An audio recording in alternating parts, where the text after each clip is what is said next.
Hello, everyone, and welcome to Assessing Feasibility for Food Hubs. This is the third in a series of webinars that Cooperation Works has put on this year around assessing feasibility for various cooperative sectors. And this is in very large part thanks to the efforts of Margaret Bao, who has been just fantastic in organizing the series and connecting with folks. So thank you so much. She's on the call today. And this is all possible because of her. So for those of you who may not know, although I do see a lot of CW members here today, Cooperation Works is the national network of cooperative developers. So we have members all over the country who assist folks in creating their cooperative businesses. So definitely check out our website and reach out to a cooperative developer near you. And because we have such a content-filled webinar today, I'm going to go ahead and hand it off to our two hosts today, Jim Matson and Dylan Timmerman. So please take it away, and thanks. Hey guys, how's it going? I'm going to share my screen here. So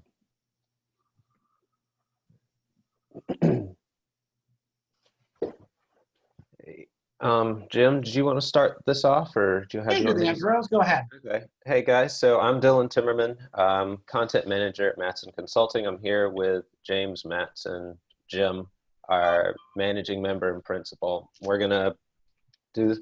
We put together this Food Hub feasibility webinar for you guys. If I can get it to change slides. Okay, there we go. So just a little background, Matson Consulting started in 2001 focusing on local foods issues. Jim has a long background, he'll get into that, working around the world on these types of things, helping business development, working with the USDA, specialize in strategic planning, feasibility studies, business plans, grant work, all kinds of things, from mom and pop individual businesses to, federal government, state government, all kinds of things, anything in between. And we really like to focus on local food systems development. That's how we like to approach these projects. And Jim, Matson, we did the USDA Rural Development running a food hub, and also I believe the co-op feasibility guide, Jim, is that called, right? Yeah, the original one back in 1999. So, yeah. Here's just a little screenshot of a couple of the things we've done. This may go out later on. So there's a link to some of our feasibility study resources, including for food hubs and other different things. Jim? Hi, Jim Matson. I figured a good Halloween-based photo was a good way to start the day. I cut and paste my head on this on Facebook this morning, and lots of my friends are saying, "What happened? What was the accident?" But no, I spent 30 plus years around the country and internationally, former Peace Corps volunteer. Actually applied for Margaret's position back 20 some years ago as well. Margaret and I met applying for the same position. They hired the right person, I'll just say that with it. And this is kind of what we do. Local foods, work with it. We're based out of Aiken, South Carolina, work around the country. In fact, there's a lot of familiar faces on the phone call, so I'll say hi to lots of folks I know. And we typically do about 8 to 10 feasibility studies a year for different groups on things. So we pretty much always have food hubs ongoing. Since the pandemic stuff has hit, basically the calls have been predominantly about food hub work and meat slaughter. So those have been the major ones we've done recently with things, and so that's working on lots of work. Today we're focusing on the food hub slide, but lots of efforts. We actually have a publication being released today from the Rural Co-op Development Center at VA Fairs that they're doing on some meat slaughter plants and doing some of the research that's been done on that over the past 15, 20 years and looking at the processes of that. Yeah, I started working with Jim back in 2015 after I graduated my undergrad. Started just doing research and writing, helping out with grants, business plans. Got into more of the food hub work and kind of the community development type stuff, and I went and got my master's in city and regional planning from University of North Carolina, focusing on land use and environmental planning. Also did some work up there for a credit union that was working in Durham on kind of some local food and farm, kind of getting financing to those groups and helping that area's local food system. And I came back to Matson mid 2019, and I've kind of been the lead on a lot of these community development focused projects. And with that's been a lot of food hub work. And so that's where I find myself putting the most of my efforts here with Matson. So I'll dive in with, with the first piece, and then Dylan's going to do most of the talking. But start off with the first bit of how to scare away your consultant. We thought a little bit of background stuff before we hit the food hubs, but our phone rings at least once a week, if not a couple times a week, saying, hey, I found you doing some research, online or using the Ouija board or what other method, and hey, I want you to do a feasibility study for us, and we need to get started. And so these are some things we thought would be a thing that happens when our phone rings and how our response with it. So on that first call, there's 24 people on the call. Everybody's talking. We get put on the internal email list of the group while it's making decisions. It's really nice to know whether there's going to be donuts at the meetings or not, but when you're working on projects for everywhere, that's the last thing we want to know. So I think one of the things is kind of when you're facing up in your business, it's a little bit of a dating process from the consultant standpoint, as well as trying to find a consultant that fits you. So our thing is to find somebody who's going to be your key contact. It doesn't mean you don't want to have people involved in the process, but you want to have one person or at most two people that are sort of reaching out to work with your consultant. And they're the ones that can kind of speak for the group as a whole. Because the other thing that's really scary is if you have a project and you have a meeting, and as soon as that meeting is over, you get 3 calls from the other people in the group saying, yeah, we don't want to do it that way. I can tell you from my side, my schedule suddenly becomes very busy when I get those calls. So, and of course, the next one is, we have no money, but we want to do everything under the sun. In fact, I would say that I lost the phone number for Cooperation Works because of this issue about a decade or so ago. About the 12th time Ivory called me and wanted to do a project for about, $3,000 and have it done tomorrow and do about $50,000 of work. I moved offices and suddenly forgot to have CW's phone number on my Rolodex when I moved, just as an example. But I think part of it is when saying that with money is always an issue. And trying to figure out what can be done and what the group can do ahead of time or with part of that process to answer a bunch of the questions. For feasibility studies, the feasibility study does a really good job answering one question well.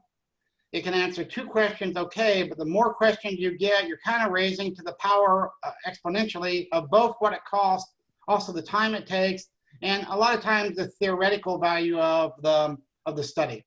So I'm kind of making a little bit of joke with this, but I think part of it with money is putting in some background time, figuring out what's going on and sort of where the group is heading before you make that call and reaching out, with folks. The other thing is yeah, we want it done in 2 weeks. We have a grant that's due. We have to get funding. Our loan is coming up, and if you can give it for 2 weeks. Typically for us, a feasibility study is taking about 500 man hours within there. Almost everybody will work with the question is will you be able to meet your timeline? And I would say in 97% of the time, the delays are happening as the clients are having things happening on their side. And y'all are all doing development work, so you're aware of that. People get busy with crops, weddings, divorces, sicknesses, and other things. But thinking about that, we often put a feasibility study timeline of, you can get a decent one done in about 3 months, working back and forth and getting good involvement at all levels.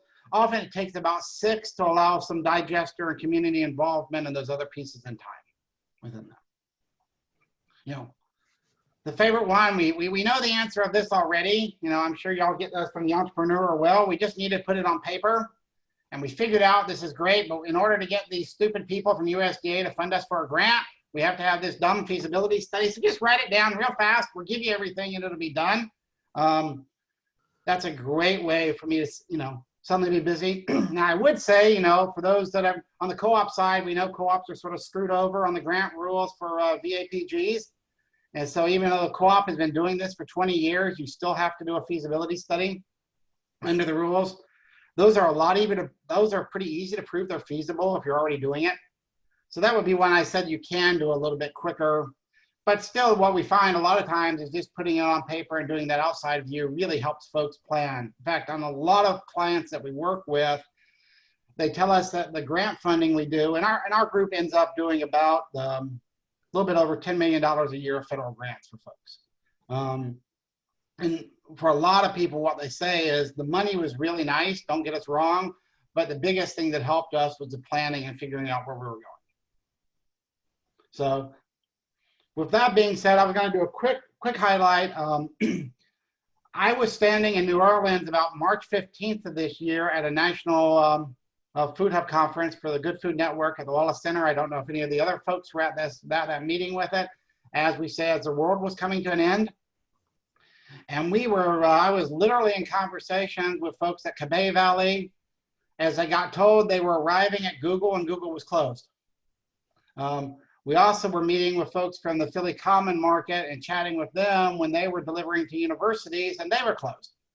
So there's been a big change on the Food Hub side with the pandemic side, and the word of the year this year has been pivot, right?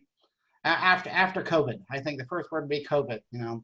But on the Food Hub side, a lot of them faced a lot of shock because they literally had product in trucks that were starting to rot and what to do with it.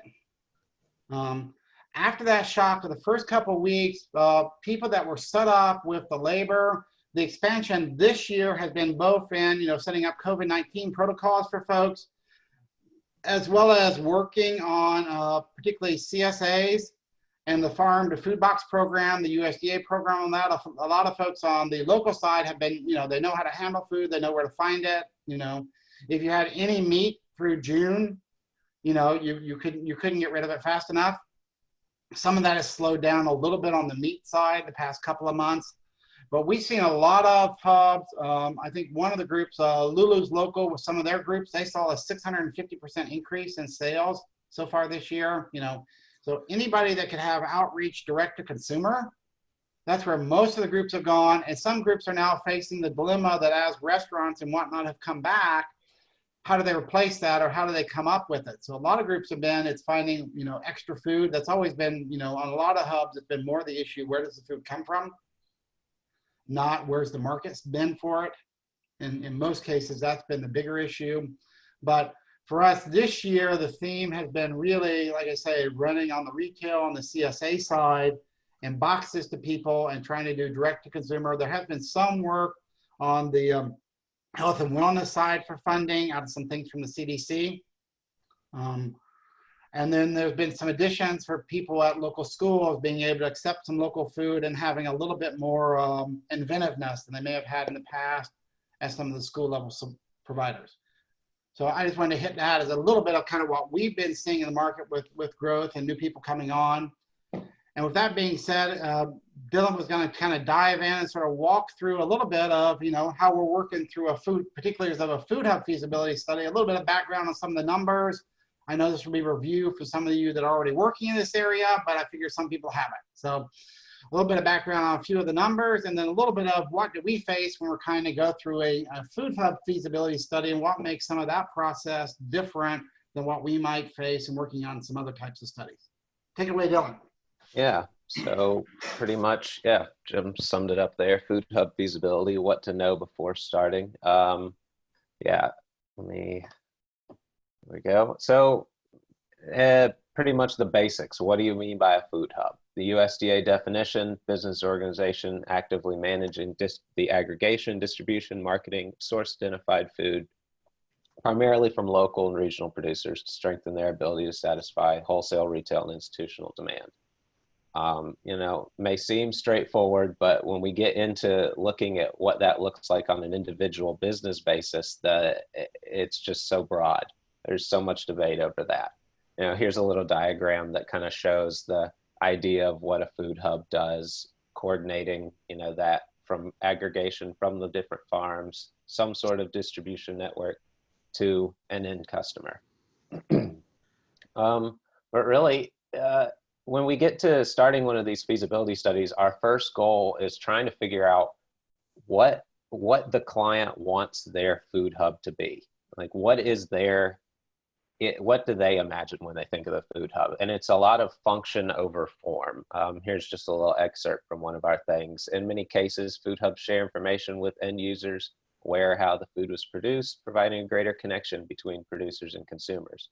And food hubs, really, when you look at it, differentiating them from someone in the traditional food supply chain, it's about that connection building between local producers and consumers, keeping the dollars within the local economy, trying to support local agricultural producers that may not be able to access some of the traditional supply chain and consumers, like wholesale accounts, stuff like that.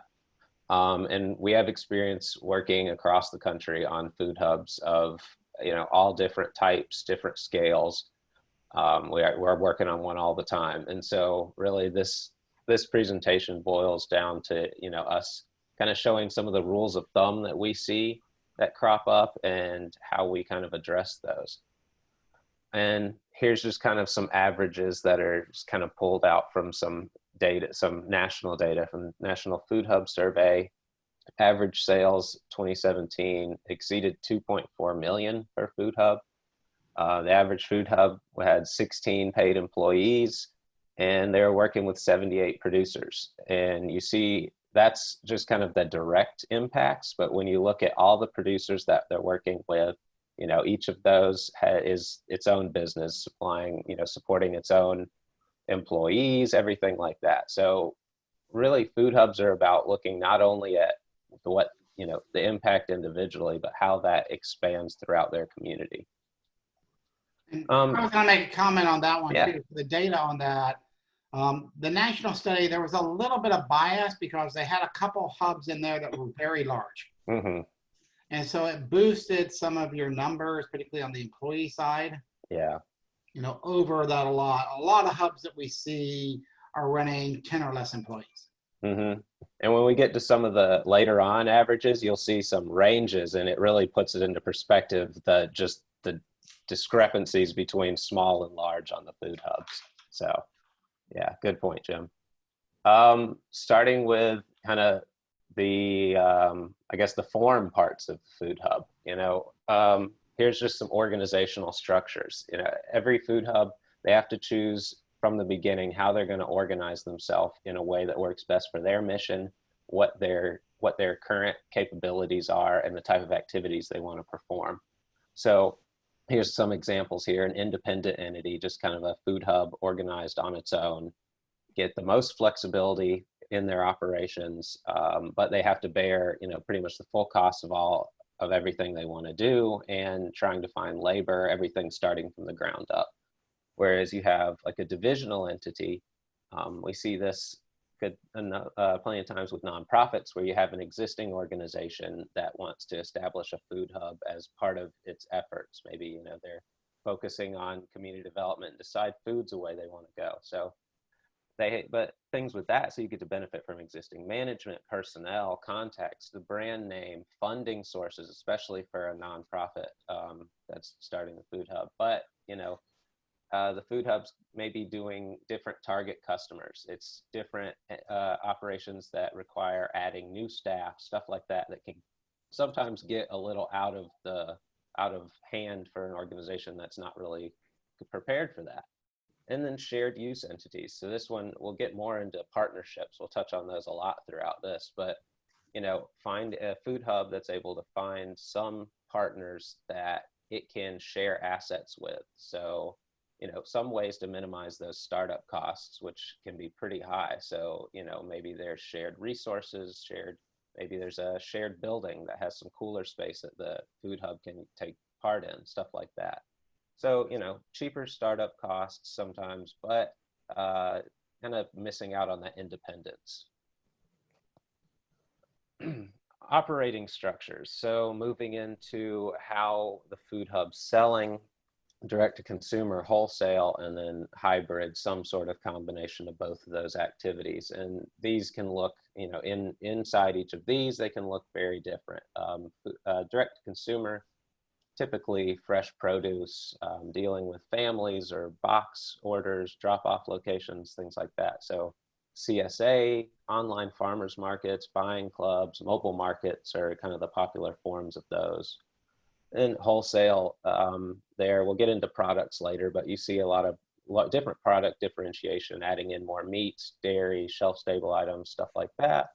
And then looking at wholesale, you know, you have like grocery stores and restaurant orders, but then there's also institutional wholesale, so schools and hospitals, things like that. And those are, you know, when you get into business practices and ordering and things, those can be very different once put into practice. So, and then hybrid, you know, combines those. We see that often, you know, have somebody doing some box sales, but also selling some larger bulk orders to some restaurants or something. Yeah. And I was going to make a lot of times that what's interesting is people will start either being direct to consumer at wholesale, they will kind of evolve into being a hybrid. And then at some point in time, it scales often because of management capacity, because you burn out your managers when you're doing both of those. They may switch back to direct to consumer or wholesale. And it's kind of interesting. Often they will start as a direct to consumer and may end up as a wholesale or vice versa. So there doesn't seem to be a direct path, but it does seem kind of interesting. So people always ask which is the best way. And it really comes down to your local situation and sometimes what your local market or what you like doing even. Yeah. And that's, yeah, they don't, you know, not always planned for. Sometimes they'll start out with the idea of, hey, we want to be direct to consumer, but then, hey, here's a big wholesale customer in the area that we can suddenly serve. And that's, you know, when you get looking at financial decisions, you know, sometimes that can make some sense. Yeah, and then kind of legal structures. So here's just some data from the Wallace Center and USDA Rural Development on some of the breakdowns in the food hubs by legal structure. So we see privately held, the majority of them, 46%.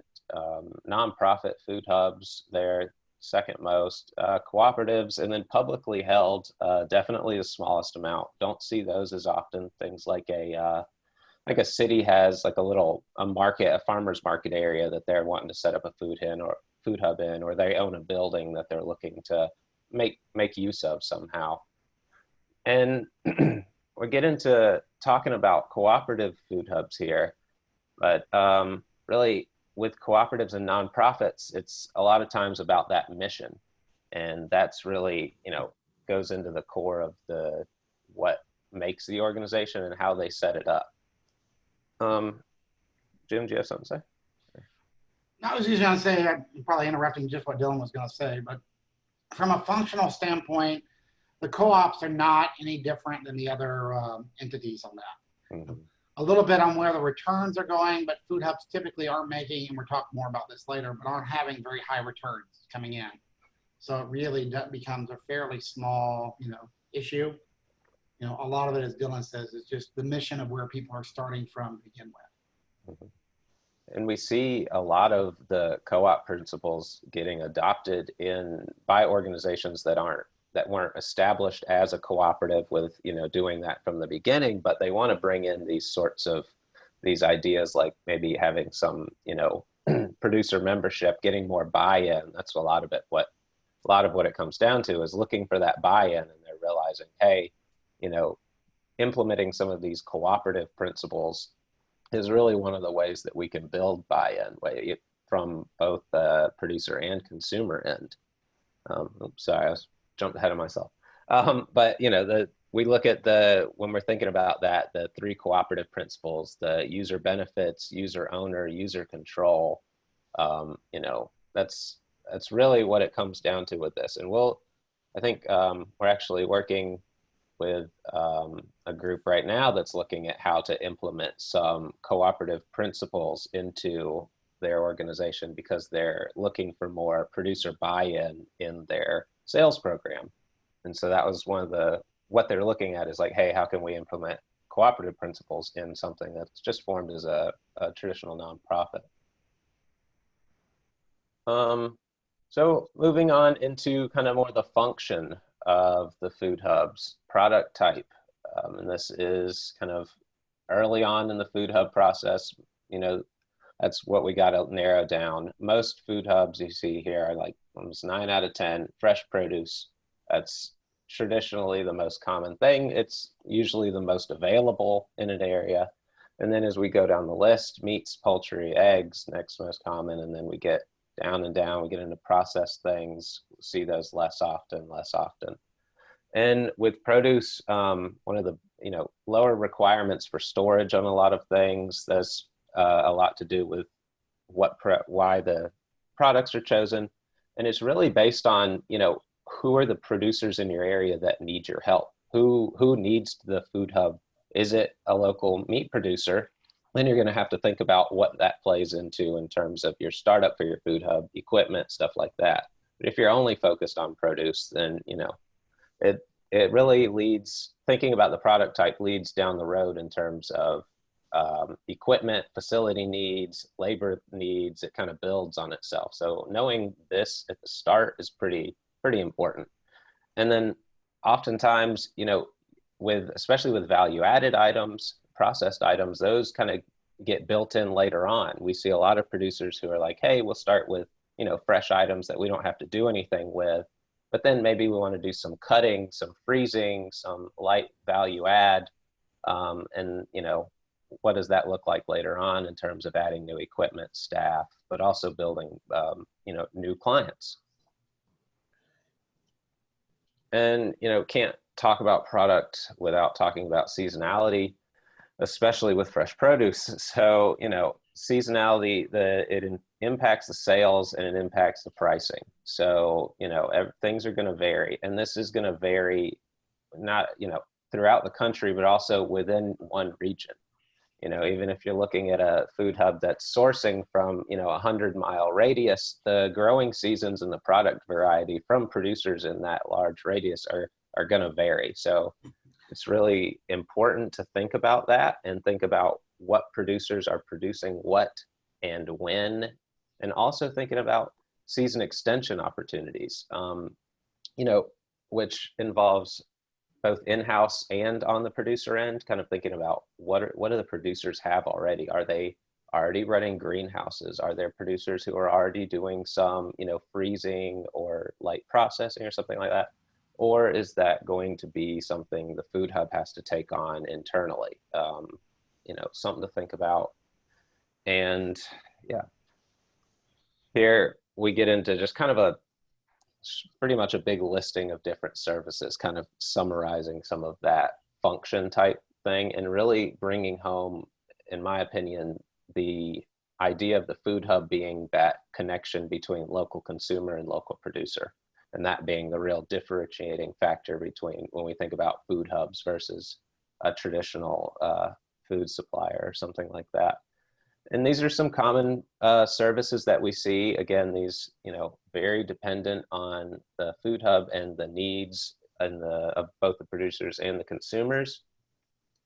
For, some places for a food hub to be successful, it's going to have to take on some of the things like on-farm pickup or maybe some food safety training and stuff like that for producers. Or if it's in a market where maybe the local community doesn't know about what the local farmers have to offer, and there's not a strong sense of local food on the consumer side, then maybe it's kind of necessary for the food hub to think about doing a buy local campaign or doing some of that outreach, maybe building those partnerships. And I was going to comment, I think the arrow from the trucks going forward is a little misleading, and we probably stole this with this one, but it probably should be both ways, because one of the key things that food hubs can help compete with some of the big boys are also getting information from the market back to the folks that are producing. And that can be one of the valuable roles of finding out that local restaurants really want some bok choy. Or you can provide a type of meat they're not providing, or you can get apples into a program that have, heirloom or other characteristics that somebody like Cisco doesn't have time to do when they're thinking about, pallets and serving things and this sort of thing. So sometimes working ahead of time with buyers about what they want. Several food hubs that have been really successful coming up with salad mixes where they can customize them for different restaurants. And so each restaurant has their own mix, and the food hub is then working with the producers to pre-sell those items. or getting food and dehydrating it in the summertime and having things in a colder climate to have some stuff for local salad mix, soup mixes and that sort of things in the winter, and finding out individual products that can work that way. So that's another of the services where you can compete economically by, not being at the place where the big boys are, or even finding, some of it's been finding, fruit the right size to go into nursing homes. They don't want necessarily huge things, but they want smaller things that, their residents are going to eat and they get good value for it. So they appreciate it. So even things as small as that, is finding the right size of a product. Yeah. And yeah, jumping into kind of moving to partnerships, and this is a really big one on kind of the food hub services, and thinking about, what is it going to take to make the food hub successful in those kind of outreach realms. Kind of partnerships are really kind of the foundation to figuring out what's already been done in the area, because you don't want to duplicate it. That's one thing. You start a food hub, you want to make sure that you can take advantage of the ongoing efforts, the things that are already being done, and bring those into the fold, because the last thing you want to do is compete with those things, alienate yourself before you even get going.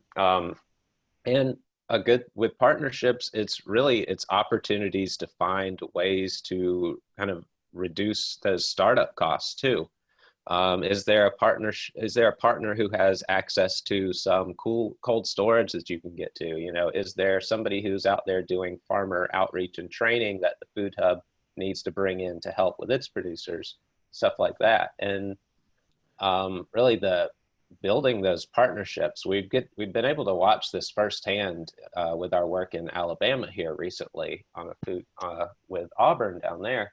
We started this process of a food hub, or of a feasibility study, and kind of to get that going, they were able to put together a food system summit, basically, that brought together some local food hubs in the state ag, different government players, Farmers Federation, some native tribes, buyers, all types of people to come together and say, hey, this is what we've got going on. What do you have going on? We want to start up a kind of a food hub network here.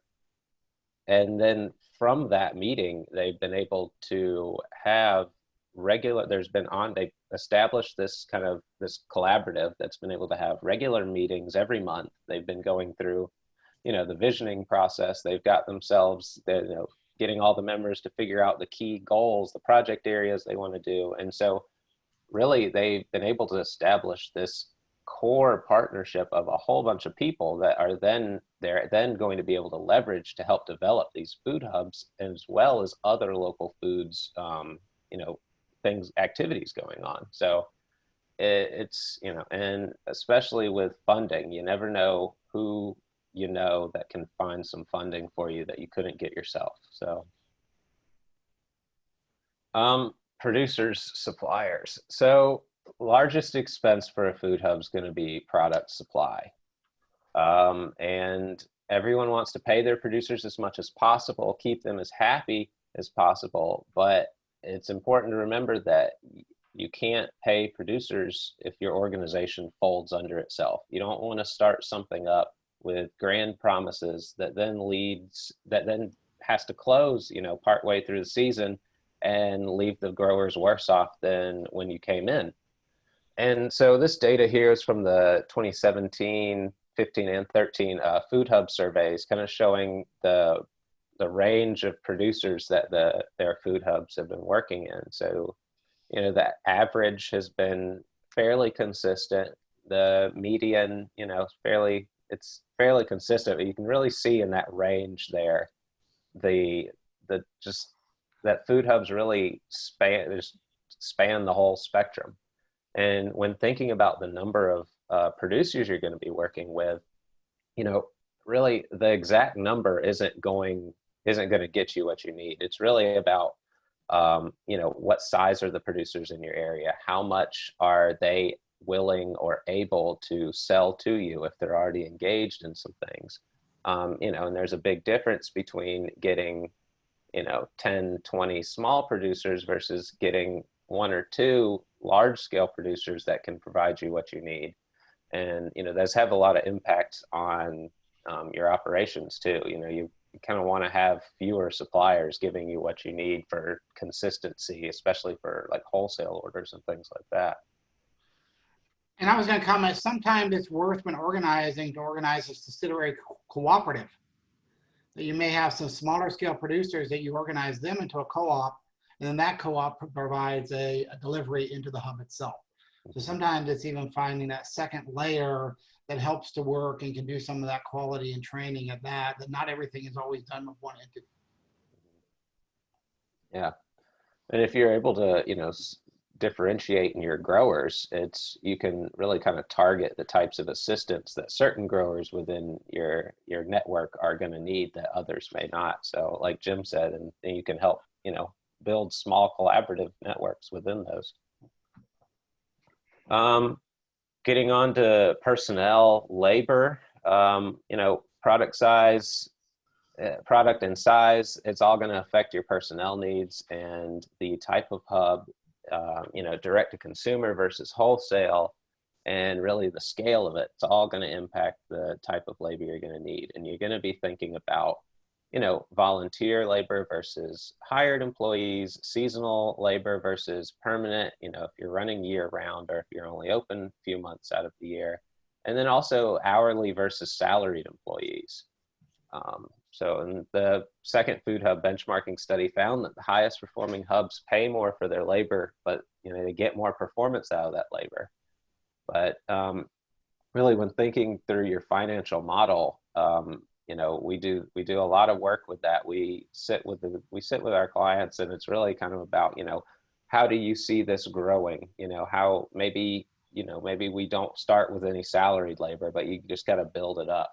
And it really, it is not one way that works. Jim sent me some back and forth with some food hubs not too long ago. And, one food hub was under $1 million in sales, and they were looking to employ a salaried sales director. And then there was another hub that said that it took them until they were 3.5 million in sales 7 years in before they got a salaried sales director.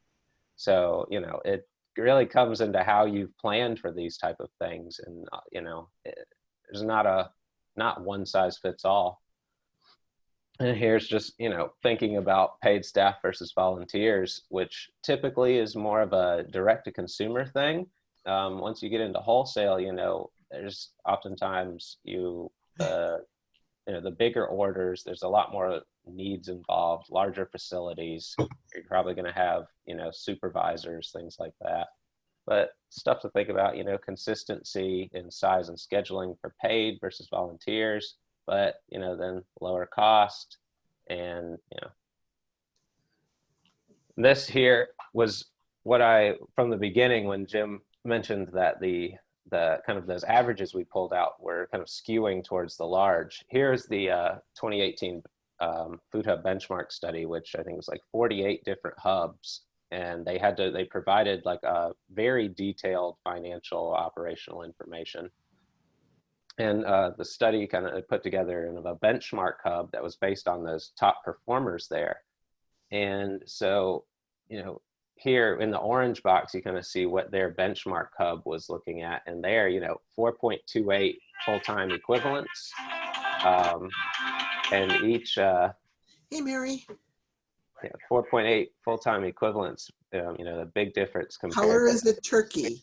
It's sort of 16 brown. average employees. Sort of, it's gray, And, grayish brown. Somebody giving the direction needs to mute. We want Thanksgiving. You're making me hungry. Should be muted now. Okay.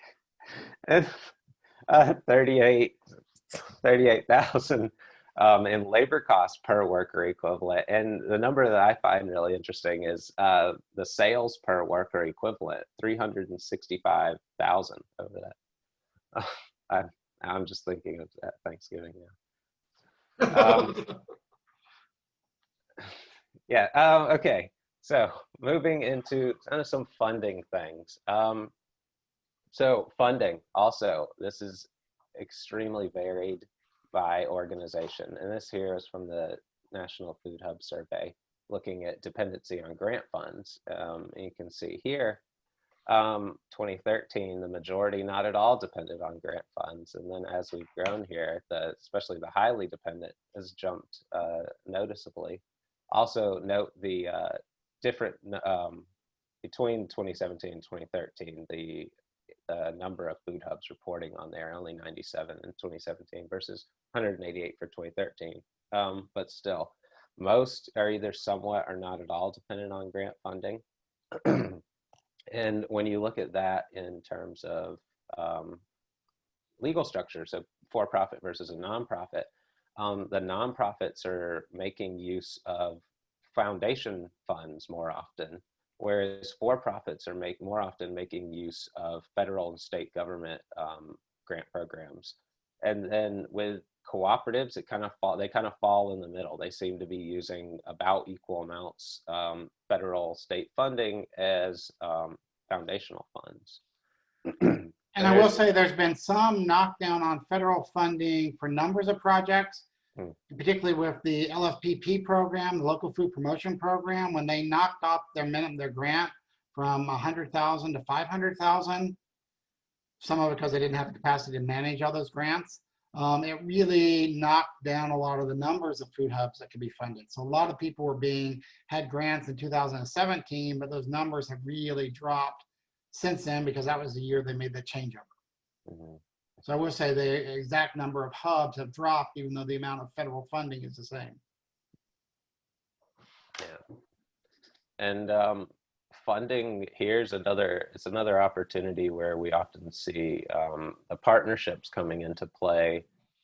For example, we've worked with a food hub in Alabama, and they're kind of set themselves up as having like a sister organization that's a nonprofit, and so they're looking to go into this and making use of that business that relationship between the organizations, and kind of using the nonprofit to get grant funds that maybe their LLC food hub wouldn't be eligible for, vice versa. And we're gonna get into some more on the finances here in the next few slides. It's going to be some kind of minimum typical cost comparison type thing. So, these aren't going to be, exact costs for each of these, but are more kind of based on typical realms where we see things, and really just kind of give the, kind of show the differences between direct to consumer or wholesale in terms of the finances. So these are some kind of minimum startup costs that we've seen, and obviously these vary due to a large number of things, including what the food hub wants to do, location, things like that. But, direct to consumer, typically lower infrastructure needs, whereas you get into wholesale, you're doing larger volumes, going to be more produce, more product purchase, going to need more space, more labor, vehicles, things like that. And then when you get into processing, that, especially depending on the type of processing, really jumps in terms of the equipment and labor, because those equipment needs can go really high, especially if you're going from something like maybe just a cutter or a grating table, jumping into like a processing kitchen, which we worked on one of those in Missouri a couple years ago. And, it's the expenses for that, and thinking about that in terms of how you're going to phase in something like that is really, really drives up those prices. Here's some more comparison tables here, looking size scale, like I touched on in the previous slide.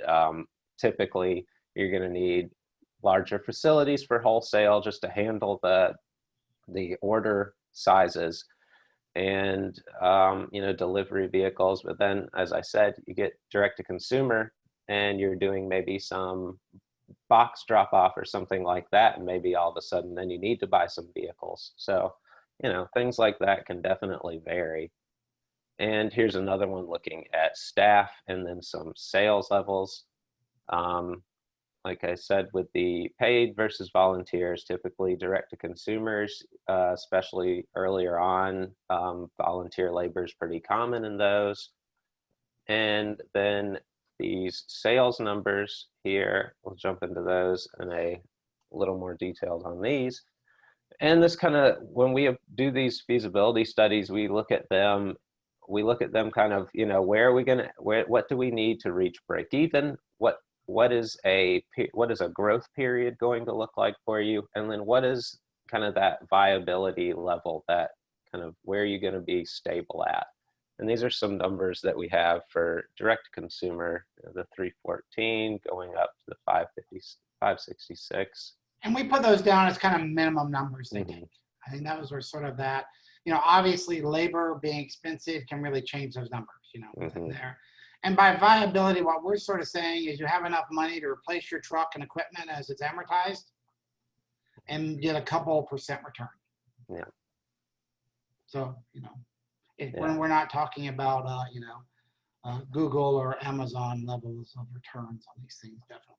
Yeah, and there's a wholesale one, as Jim said, you know, but, and there, you know, it's going to much larger is pretty much the main takeaway from there when you're looking at wholesale versus direct to consumer on these food hubs typically. Financial success. So here was another some interesting data from the Food Hub survey. And so when we're looking at some expenses here, this shows the business efficiency ratio, which was operating expenses divided by gross revenue. So an ER of over 1 was expenses were higher than revenue. ER of less than 1, revenue was higher than expenses. So, you know, on average, we see that most of the hubs had revenue that exceeded or close in value to their expenses. Looking at 2015 versus 2017, median values were pretty close, but the average was higher in 2017. Because when you look at those range values, you see 2017 had one that was a 7.18. And if you look down lower in their for-profit, there was at least one 6.67. So those, comparing that to 2015, really skewed those averages there. Yeah. And then, but looking at it by structure, you see the cooperatives have the best efficiency ratio in both years across those metrics. So, and here's another one from the benchmark study. That was the 48 hubs, and the model hubs is their top 25% performers there on the right. So, you know, these are based on real hubs, real numbers, but they're, as Jim said, these are, you know, biased in terms of the larger ones and given the small sample size too. But, you know, really what we see here, looking at for the model hubs compared to the all hubs, you know, slightly smaller percent cost of product, you know, the overhead managed to get that down, and really all of these things make the difference between generating a profit or not. You know, all of them are they're all using some grant funds, but a little bit less on the model hubs, because it's always better to use money that you've earned through sales than to use money that somebody else has strings attached to. But really, you know, when you can't just look at the annual sales when we're looking at how to make a food hub profitable. We've got to look at ways to kind of on those expenses, on the overhead, kind of reduce those things, and that's going to have a big impact as well. Is the thing, you know, not always about annual sales. And some more expenses here, just kind of highlighting the payments to producers, payments for product is by far the largest expense for a food hub. You know, typically over three quarters of your expenses are going to be that. And then looking at kind of these other payments, you know, general and administrative, variable costs, you know, variable labor, stuff like that. Unforeseen and bad debt is always important to have in there and to keep in mind. Like we can't stress that enough when we talk to clients. That's, yeah, well, I'll get into more of that later. you don't know what's going to happen, and you have to be able to account for those type of things if you want to maintain your business and stay in operations. And so looking at the kind of growth issues. So, startup is one thing, but a lot of food hubs, they don't make it that far, or they have to do some serious changes to their operations a few years in or something to kind of adjust and, adapt to the realities once they've been in operation, they find themselves. So cash flow is one of the key ones there. Like I said, can't just look at your annual sales. You got to take into account things like the seasonality, how long is your, how many months out of the year is your hub open for? And what's your cash flow look like? How are you going to be throughout the year? Are you able to account for, periods where your cash flow is going to dip off without having that negatively impact your operations? And cash flow is something also to consider during the success period. A lot of people think about it for the winter, but for a lot of food hubs, the most difficult period of cash flow is midsummer. Because what happens is often they're paying a lot of their producers back in net 7 or net 14, and they're being paid back by their vendors in net 30 to net 45. So you can literally grow yourself out of business. Yep. So checking ahead of time and working with some community capital organizations and things like that to get some of those, working capital loans in place. And those are often some of the hardest money to get, to be honest. I'm sure y'all are familiar with that for other projects, but getting that ahead of time after you've had just a few years experience, be able to get that and working with some, and that's a good area to find some angel investors or some community groups to help to, loan against your receivables. Mm-hmm. Yeah. And expanding. It's got to be managed process. This is why we like to do like I said, we like to look at the food hub, not just in the startup. We like to look at, we want to look at how we're going to grow. What is the growth strategy? And, and then like Jim said, you've got to be managing this at all times, even good and the bad. And so when we look at expansion, we have to ask ourselves a few questions when we're doing these feasibility studies. Is that going to involve new operational practices? Are we going to be scaling into wholesale? Is that the plan? How do we plan to implement that? What about labor growth? How's that going to look when you want to get a salaried sales director or something like that in there, where you need managers? Are we going to be putting in value-added processing kitchen or something like that? How is that going to be implemented in a manageable way? Yeah, and game changers, nothing can be anticipated fully. So, we obviously, the biggest one here, we've had COVID, but, there's always different things that pop up. It's like the adoption of FSMA. There's things that pop up that impact not only the consumer market, producer market, but the regulatory environment that the food hub's going to be working in.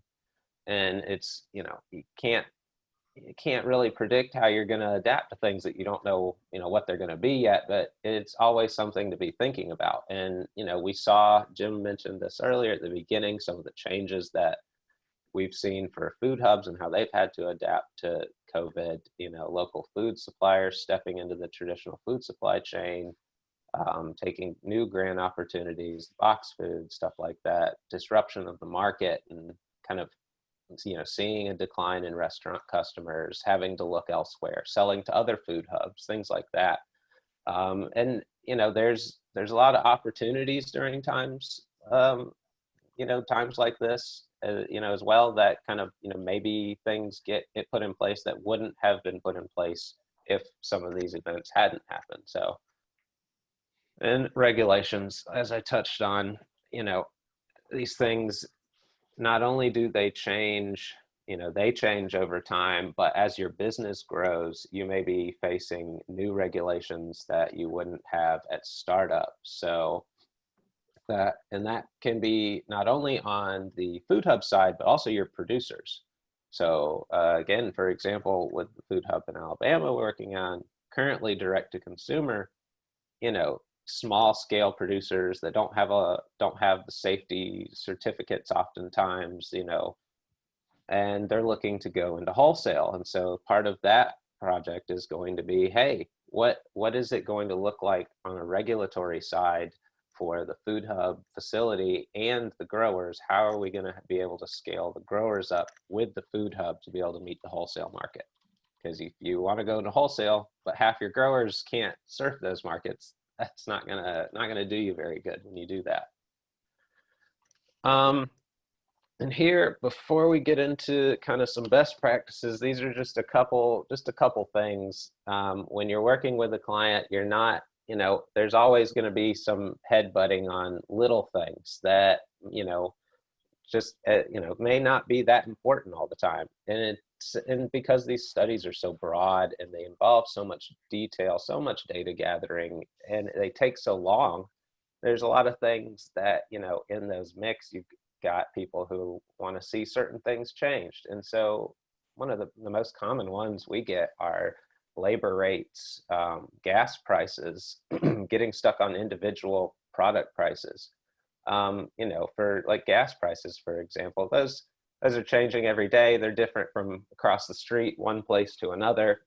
So, you know, we pick a number that is representative of the time, the place at the time. But, you know, when we go to present that in, you know, 5 months to them, they're like, hey, that's not the gas price that I saw, you know, coming in today. And we, you know, you can't do that you can't go back and forth on that constantly. And with labor rates too, you know, those are going to change. Those are going to vary. People are going to have different ideas on, you know, what they think you should be paying. And ultimately, there's a decision maker within your client organization that has to make those calls along with the consultant as we look at what's actually going to be feasible for you. You know, you may want to pay everybody a living wage right off the bat, but hey, it may not be a thing that we can do here. So I know some best practices that we have learned here. This one is the first one here, the oxygen mask rule. You know, you can't, I think I've been kind of harping on that all along. You know, you have to secure your oxygen, and for the food hub, that's, you know, your profit margins before you can assist others with their oxygen. So those community benefits, you know, given that living wage, giving the producers more, you know, your ideal profit share, things like that. The food hub being profitable, that's kind of the springboard to achieve the broader mission related goals of your organization. And just to go through some others here, don't sell commodities, product differentiation. You know, it's really about the local, the what do you have that, you know, they can't just get in from whoever's supplying their grocery store, from, you know, their product from Chile or whatever. You know, what do you have? Sweat the small stuff. You know, tell an authentic, compelling story about your organization. Have everybody in your organization needs to know about what's going on, all the goals. You need to avoid things like having, you know, silo thinking within your organization, having people who just so focused on their one task that they aren't able to communicate what the food hub's overall goal is to other people who might ask. And also with the small stuff, because margins are so low, you literally, if you screw up one order, you have to do 9 or 10 to make up for it. Mm-hmm. So sometimes it's slowing down the growth to make sure you're not making, you know, horrible mistakes as you go forward, and there's a rush to get it out. Like I say, making that small mistake, you can literally, you know, kill yourself. I mean, a good example of that may be Grasshopper in Kentucky that had, you know, a couple $1 million that they went through on their operating stuff, and they kept putting things in the back of trucks in the middle of, you know, Kentucky heat in the summertime, and they did a very good job of baking their produce. You know, not a very good job of providing things for farmers. We've seen other groups that have started in the back of, you know, literally Volvo station wagons. So, you know, that have made it work. So part of it is figuring out those details at your level. It's not that I'm, you know, advocating starting super small, but really figuring out those small details and how you can handle them. And I would also say on the small stuff, figuring out the ways that you don't burn your staff out. Mm-hmm. Because there's, again, key assets, that's part of that cooperative there, and how you can train that next level so you don't have a great manager or operator leave, and then suddenly you have no idea how to do, anyone else has any idea how to do this stuff. Mm-hmm. Yeah. Be there all year for your customers. You got to make sure the customers, even for something like maybe you have a direct to consumer little CSA that only operates a few months out of the year. It's important to kind of build those relationships. Have your social media, let them know what's going on in the off season. Even make pictures. That's how you get people coming back, and especially for food hubs and for local foods in general. It's important to kind of continue to build that connection to make sure the consumers, they remember, when they think about a product, they think I can get that from somewhere a local grower. If I can get this changed, get buyer commitment. Be clear with buyers about volume order expectations. Get commitment from your buyers, because again, thinking back to your producers, you don't want to promise them sales and then you then have to go, hey, we don't have buyers for that, or you buy the stuff from the growers and then you turn around and just are sitting on a whole bunch of product that you can't get rid of. Neither are ideal situations to be in. Think farmers first, good prices for producers, but again, thinking about the hub has to be able to be financially self-sufficient. Think about ways to build their capacity to grow, be successful. You have to have the farmers want to work with you. You have to build that producer buy-in. You have to think about what do they need in addition to just an outlet for product. What do they need to help them grow? That's how you really support the local producers and the local food system, is by seeing it expand. Make friends. And also before that, when you're doing a startup, it's really unreasonable to expect to get 100% of the product from your producers. Yes. That's something that comes up a lot, that people are planning on that. They already have other outlets, they're finding ways. They've also heard lots of song and dances on other projects before yours. Yep. So part of that, building that trust, is, don't expect to be getting all their product, get, maybe 40%, 50% of the product. And then how can you build that? Or how can you find maybe markets for products they may not be doing currently? Mm-hmm. I think Appalachian Sustainable Development with Robin does a really good job of working with this and training farmers. And one of the things they've come in on some of theirs, as a specific example, is working with people that may be saying to their farmers, instead of be growing 13 acres of stuff, maybe you need to be growing 8 acres of a higher value product that we can get rid of for you. Yeah. As an example. Yeah, definitely. And make friends. Like I said, I keep harping on the same things in these slides, but the partnerships, making friends in the community with groups who are already doing things that are related to the food hub, distributors, produce groups, trucking companies, food banks. These people are, the food hub can take advantage of what's going on already. And we see that's the way to build a success in a community local food system. Don't buy what you don't need, especially as you're thinking about where you might be down the road. That doesn't mean you need to buy that now. Infrastructure is expensive. Your investments need to match your stage of development and your capacity.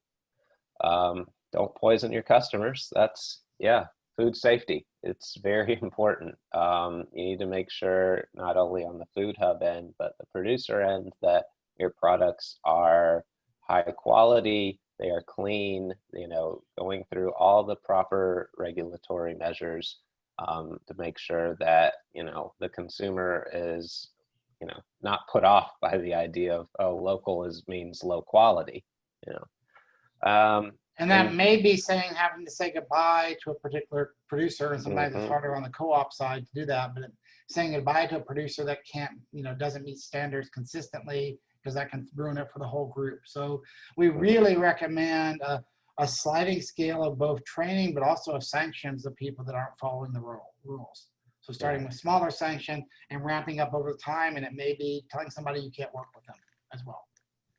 Yeah. And supply, consistent, reliable, and quality products. You know, that's what it has to be on, as any brand likes to present. The Food Hub is no different in that measure. So, yeah.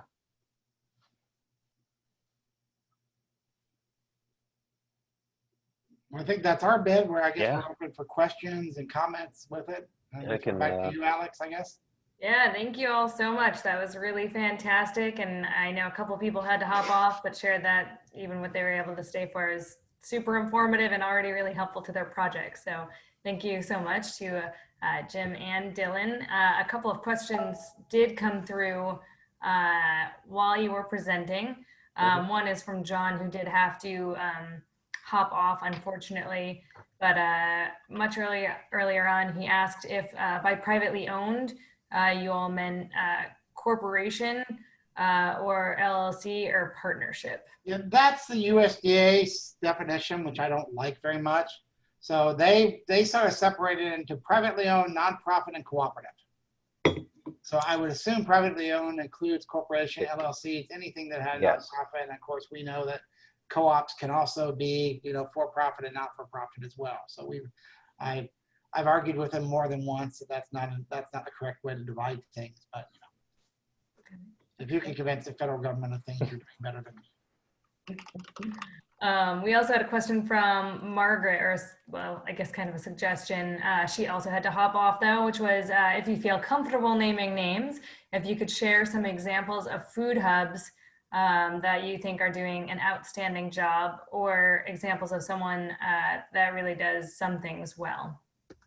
Yeah, I think there's some people all around the country, and that's part of what we want to focus on individual, because there literally are hundreds of hubs. And part of the thing that we've heard on food hubs is once you've seen one food hub, you've seen one food hub. And so there's really, trying to focus on different levels of people that are trying to, so what I would say when you're looking at a study, trying to focus on the area you're looking at. I will put out a little area that we found that kind of has worked in lots of stuff, which was one that we loved that we worked with, was trying to do some food into schools, and instead of trying to sell directly into schools, trying to work with like parent-teacher associations. Of course, you have to be back in school for this to happen, but work with them and doing CSAs through that, where they're doing that as a fundraiser to raise the money, and they already have a great distribution thing and a funding area. And that's just been stuff that's been able to raise a lot of money for PTOs, where instead of selling chocolate or really bad candles, you're helping with, good, healthy food and other things on it. The other thing I would say is also working with some of the second-tiered stuff. We worked with a lot of the folks out for several years out in California, Northern California, who were trying to form second-tier groups of coming together like a second-tier co-op. And I mean, literally, we worked with some of the folks for 3 and 4 years trying to bring together, and they had so much trouble sharing their list and selling other things. But when the pandemic hit, because they had done all that background work, they've been really over the last several months with Gwendolyn and the folks at UC Davis to really pull that together and have the sales on it. So I mean, we're preaching to the choir on the co-op side, but sometimes that background work and that time and discussion that seems like failure can really be what kind of lays the groundwork for those future successes.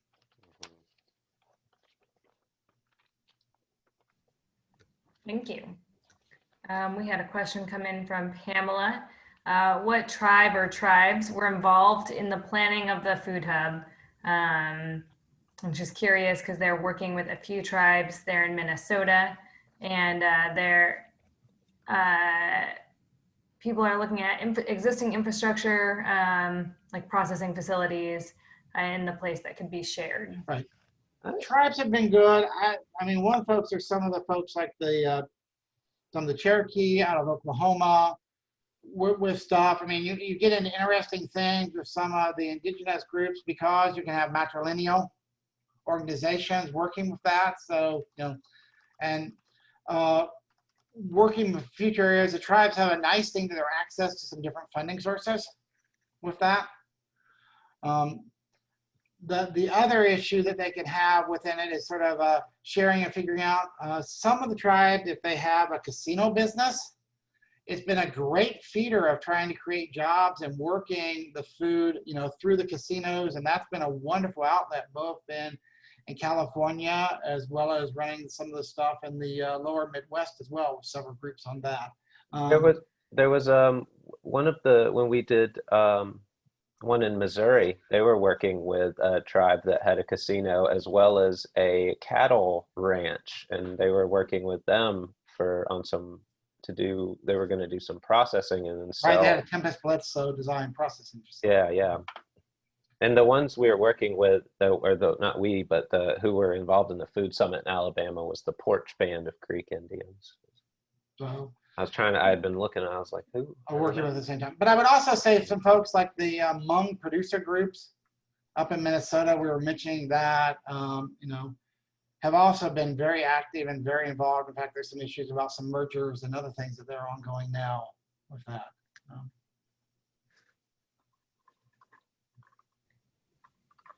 Thank you. So we have about 15 more minutes. Those are the questions that have come through the chat. I invite people to either continue entering questions into the chat box, or folks are now able to unmute themselves if you just want to unmute and ask a question directly too.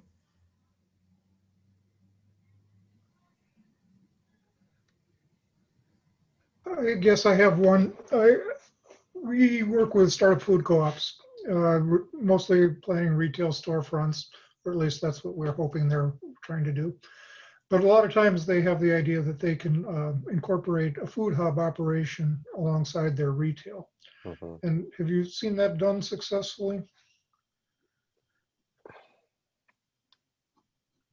What we find a lot of times is if they're trying to do the retail store operation along with the food hub, it's hard because of just different skill processes of working with that wholesale versus that retail level. If you're doing it, we found it working better often with partnerships or even within the same organization, doing some divisions that have pretty strong barriers with them, because you end up with kind of sometimes an internal conflict with that. Now, what we have found is a nice thing that adds on is bringing some people in, if for example, for some special event areas and things like that. So maybe if you're doing a market, to bring in somebody that may be, if you're not able to offer, specific cuts of meats, able to bring in like a butcher trailer or something like that for training, or even able to bring in some folks that may be from a slightly wider area for like seasonal things, like some crafts or other cooperatives tied in. I mean, it doesn't always have to be, we're talking about food hubs, but tying some of that excitement into consumers about, wreath making and craft things and other areas that may not be specifically food, but keeping that excitement in, or even some processed food if you're not quite there of your group, about partnering with some groups to do that. So I don't know if that helps a little bit, Stuart. But on a lot of these things, what we find out is one of the limiting factors once they're up and running is management capacity and time. Mm-hmm. It was hard enough to find a manager that can do an adequate job of just running the grocery store, let alone a wholesale operation. Well, and not just the manager, the back office people. If you think about it, for the food hubs, a lot of these times, groups do not have a lot of money to pay people. They're already having to do, maybe for-profit accounting, nonprofit accounting, cooperative accounting, and if they've got a partnership with a government, maybe even doing some government and reporting accounting. So you're trying to find an accountant that have all those skills, and you have, $35,000 to pay them. So that's another area that can be really tricky, is getting that back office thing in with a skill set to handle all those different areas as well.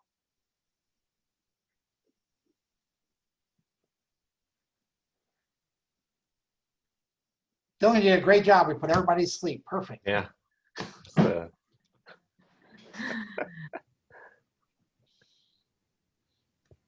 Now, it's too bad you can't turn on everybody's video that we could see who's actually snoring. I'm sure everyone is giving their full attention. I'm sure they are, yes. Well, we still have about 10 minutes or so for questions. Oh, we just had one come in through the chat.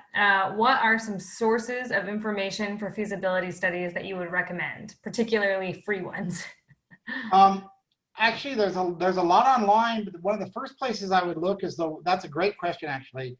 We have some linked to our website because, you know, a consultant, if you don't self-promote, you're not a very good consultant.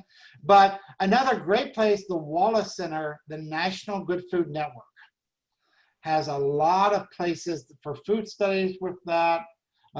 They've linked to several with them.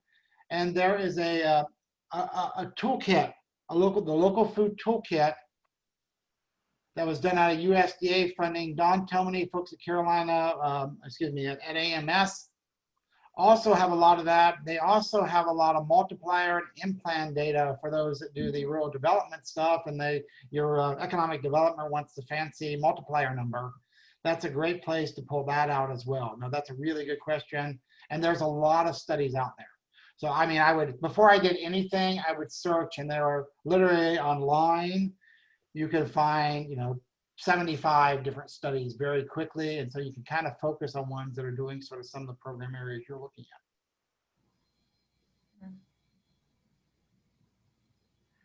at. Esther has a follow-up, just double checking. That was the Local Food Hub Toolkit, and who was it by? It's a local food toolkit.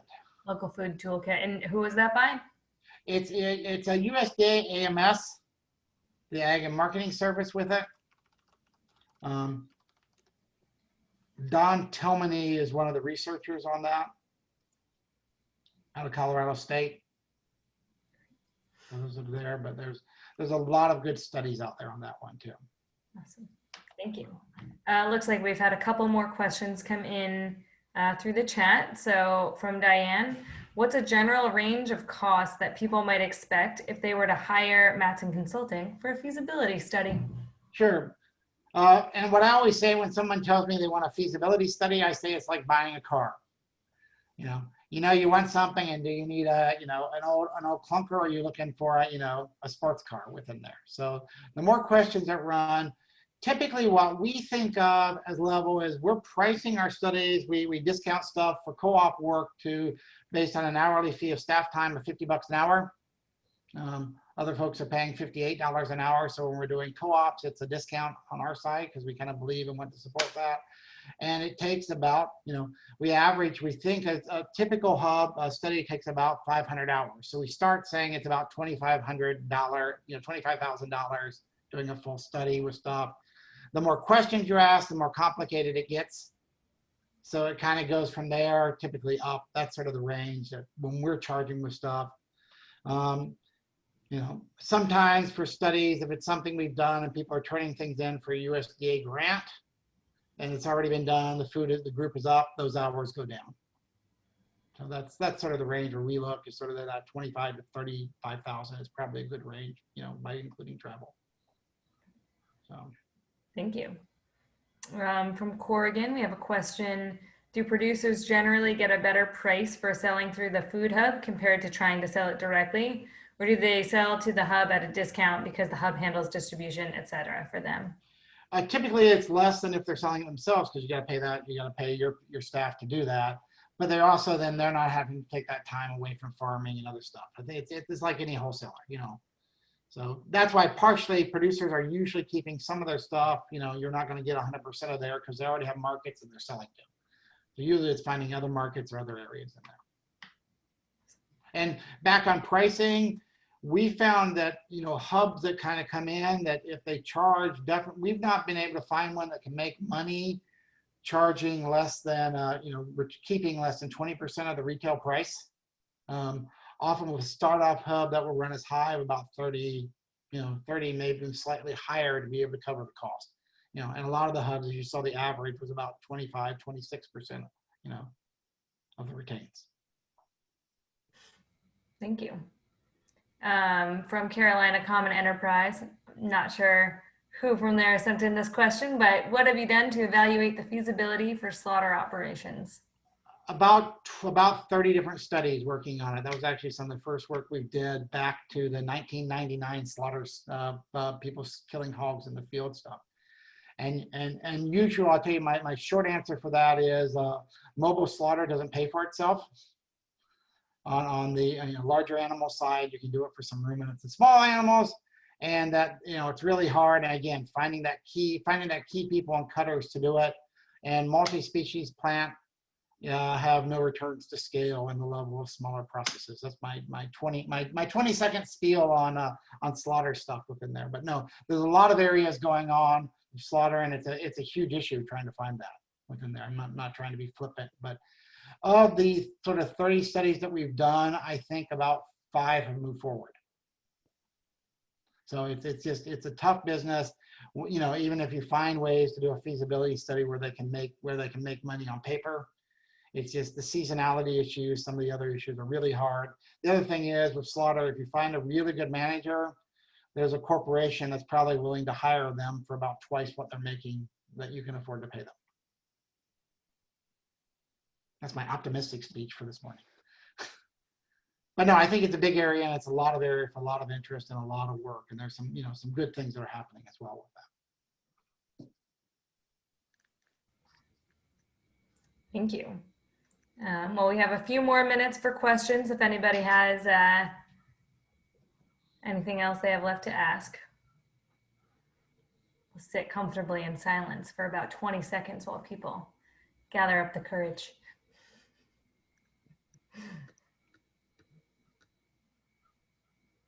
Yeah, see, Dylan doesn't bite at all. I sort of chew around the edges, but Dylan's really a nice person. So. While everybody's thinking, I just want to send my appreciation for the very thorough presentation you gave us today. Thank you. Well, thanks for being here. And we're happy, if it makes sense, Alex, to share the the PDF of our slides, if that's helpful for folks to have some of that data and background, so people don't have to write down the contacts on that. Yeah, I think people would really enjoy that. I'll send you this version, since it's a little like minor differences, but I'll just send you this version so you've got it. Great, that sounds wonderful. Well, thank you so much, Jim and Dylan. This was super informative. I've already gotten some good feedback coming in through the chat, both privately and to everyone. So this is just great. Oh, it looks like there might be one more question that's come in. No. Are there big costs to get slaughter facilities certified by USDA? And have you worked on any human kill facility? That sounds a little more Halloween macabre than I want to ask on that one. Humane kill. Humane kill. I couldn't figure that one out. Sorry, I left the heat off.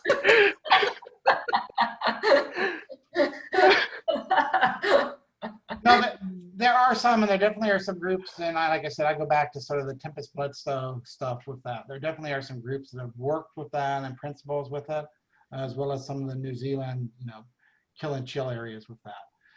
But no, there definitely are costs, and there's payment costs and all that. Slaughter is a whole nother area, and you get the area that it changes by state, whether you're running a Talmud Aiken state or direct pricing for federal or state inspection. So that's the only thing that seems to be more complicated than meat slaughter is when you get into liquor regulations.